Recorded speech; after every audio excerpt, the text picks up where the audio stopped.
te whiawhia toi whaawhelo I atu I le nei tai au malo le soifua manuia, Talafola Radio Samoa, mo le amatanga le nei fo I vai aso. I tala tomua, a o whaamanatua I lalolangi le aso sa ua whaapitoa mō tina, e le ingalo tina o lo o malu ma whanau I lalo o whaamalu malunga le Women's Refuge. I so o se vaenga o New Zealand, e silia ma le 50 afe tā la le tau o te ufunga la au na tapena ina mō nei tina, e wha se fulu whale le vaenga o sulu whainga I so o se vaenga o le atunu. Ma o lea nao o uma I ai le tufa ale pol kalame le feel good with flowers. La talata I le 50 afe tina ma whanau na sulu atu I le Women's Refuge I le nei tausanga. Ma o se whaupoponga le tolu se fulu 5% talu o na a fia le atunu il koviti. Sau no le so upo le Women's Refuge, Susan Baker tala ale News Hub, o le to a te lo tina o lo sulu atu I lalo la lato whaamalu, e le o whaingo fie fesoa inga o le olanga ai maise o le sawa ina e taito o lua. Ma o se avano le leile nei e sui ai fo ilangona o le tina. O se pol kalame na tutu whaatase le tele o fale la au I le aso na nafi, ma e tusa ma le fase lau tina lea na manu iai.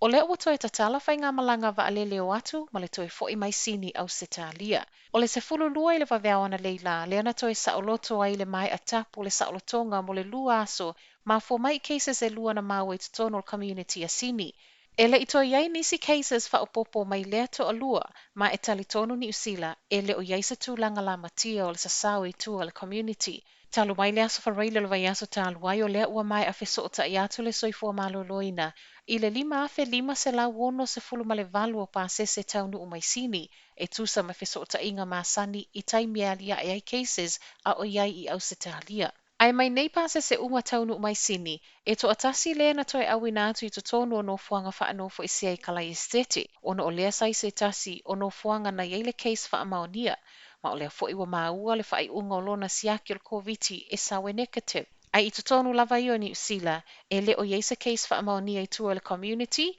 mai e na o le to o lua na wha amaonia na nafi I tonu no fuanga wha anofo I sea, o lea to o lua wha ato atau nu umai lea safareile mai Filipaina ma Pakistan.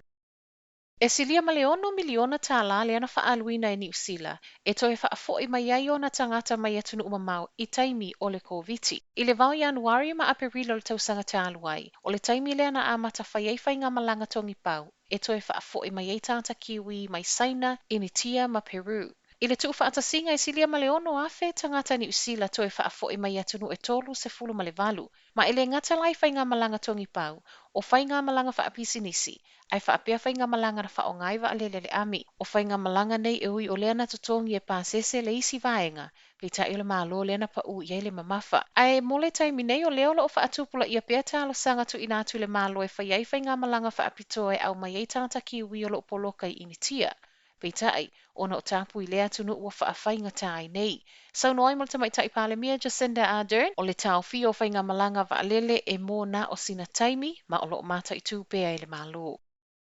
O le tau nei whaapa I ai leisi no fuanga tele mō tui o le koviti, o le lona wha I leo no fuanga tele I tutono au kilani o le atatala ina I North Shore, ma o lea ufa o ngai na I le fale na iei mua le warehouse. O lea no fuanga o atu I le tasi le afe tangata e mawhaiona whai o lato tui I tutono le aso I tasi, ma o lo talia le leia le councillor North Shore Richard Hills le whai ai o lea no fuanga fou. Ai I le whaasolo atu I si sifo au kilani, o le aso lulu e tatala I le no fuanga lona lua o lo ova ai e tangata Pasifika I Westgate, o lea usilia ma le tolu se lauma le 5 afe tui o le koviti o le tu ainga Pfizer wa mai a whai e tutonu o New Zealand.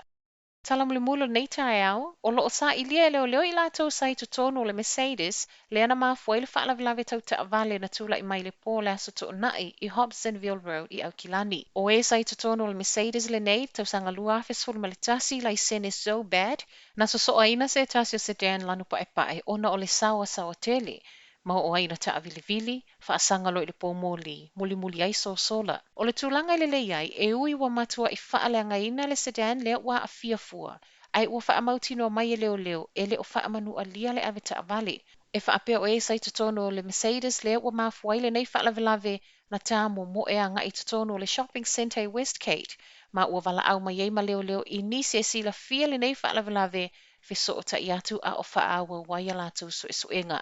Tala nal nei tae au manuia le amatanga o le nei vai aso.